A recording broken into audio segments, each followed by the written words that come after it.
attraction. You know, people, if we're enjoying ourselves when we're communicating and connecting with people, people are going to want to be involved with you. But most importantly, the biggest thing that I've learned over the years and why I've been successful is the third one on that, which is to make a difference.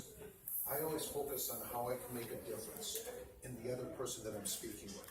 How I can use my wisdom in a way that would help them expand their business as a business strategist.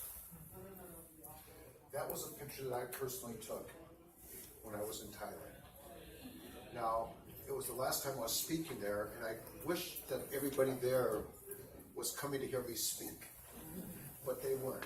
They were lining up in the streets because they wanted change. And one of the things I've recognized over the years is things are always changing. And so when I'm making a connection with somebody, you know, I'm looking at how I can make their future better than their present. Even if they've got things going on really good in what they're doing, how they can go from good to great, and knowing that I've got the power to be able to do that. So when I'm trying to connect, I'm not looking to come from creating referrals. I shift it around. I'm coming from how I can be of value, how I can be a trusted advisor, so that I can somehow really connect with them and help them, not because it's going to directly come back to help me. Since I started in business, and by the way, I haven't worked a job since September 7th of 1990, and obviously, which is great. You know, I don't have to wake up in the morning by that electric alarm clock. But in the meantime, there's many major companies that have changed based on how we do business. You know, for example, no matter what product or service that you're representing, people are going to probably Google you or Google you or the company that you're involved with. Amazon, you know, anytime I really need something, like for example, flash drives or whatever it might be, I just go to Amazon Prime and it comes, you know, directly to my door rather than running off to Office Max. LinkedIn is where, you know, because of the demographics, and again, what I believe in from an entrepreneurial standpoint, we need to balance networking online with offline. I love networking events. I love going to the chamber events. I love meeting them. I'm part of the Holistic Chamber of Commerce up in Santa Rosa. But I believe that you need to have a balance if you're going to want to thrive in our marketplace today. And I find LinkedIn online to be a very good place to meet people. First of all, it's a higher demographic, and most people there are in some kind of business. Yeah. And the other one is Zoom. It doesn't matter where you meet somebody if you're in some kind of a service business, because you can be connecting with them eyeball to eyeball using technology. So the point is, you know, things are continually changing, and it's ultimately how we utilize that. The top one is what I normally send, and again, from marketing, it's a continuous evolving process.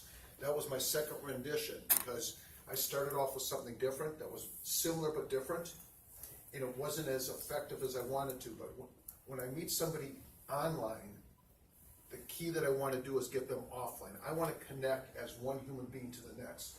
I don't know how many of you are on some of these lists where you get all these phone calls, and it's, I mean, obviously they must work, but it's not how I do business. I want to be dealing with human beings. So one of my favorite TV programs, if you haven't ever watched it, is called The Prophets. Love the guy. Talks about the 3 Ps. People, the people you're going to deal with, the products that you represent, and the process that you take somebody through to make that connection.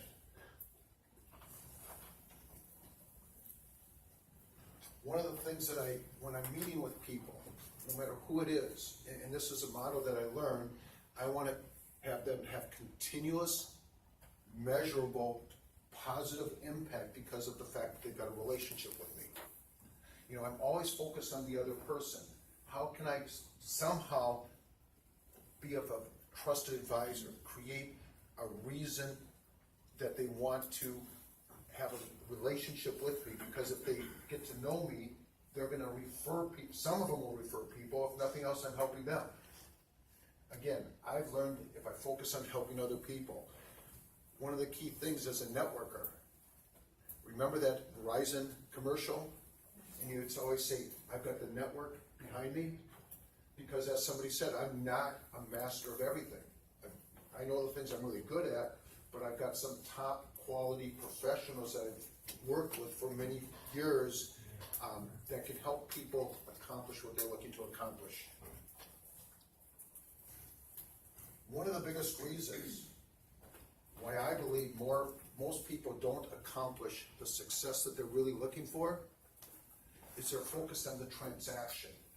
You know, I would go to these lead groups, and I'm not knocking any of them, where you're expected to give referrals, and I think that's the wrong concept. You know, you need to earn the right to get a referral with people.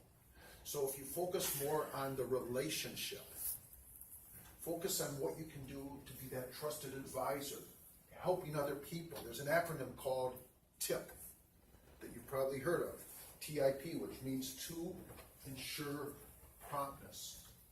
Think about it. If you're going out for a fine meal and you want prompt service, do you give the tip at the beginning of the meal or at the end of the meal?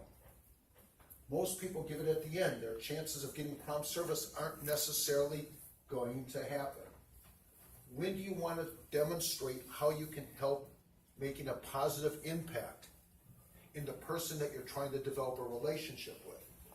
At the beginning, it's all about creating know, like, and trust.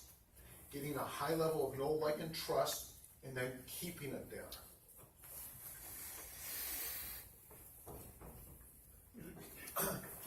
Yeah. The problem that's happening today, and again, I believe a lot of it is marketing, but the problem is people are confused. It was like I was talking, Pam today, she sells health insurance, and once you get to like 65, and I'm gone a couple years beyond that, but you get on these lists, and people are calling you up, you get the robocalls, but people are calling you up as far as, oh, I heard you got knee problems. Well, I don't have knee problems. I play basketball 3 times a week. I don't know how I got on these lists, but the people are being confused because they're being bombarded with the wrong kind of marketing messages. The guy, Harvey McCabe, many of you probably heard of him. He happened to be good friends of my parents. They were in his wedding. He wrote the book, and he was real famous about the Rolodex. The foundation of everything I do is I use a Rolodex, but I've also got a marketing funnel. The key is, and I know that Cindy's going to be talking a lot more about marketing funnels and ways to attract people online, but the key is to have some kind of funnel, alternative funnels, more irons in the fire, so you are able to connect with the right people so that you can expand your business. Again, I believe that the future of networking is a balance between online, offline, connecting with people, and helping people accomplish what they're looking to accomplish.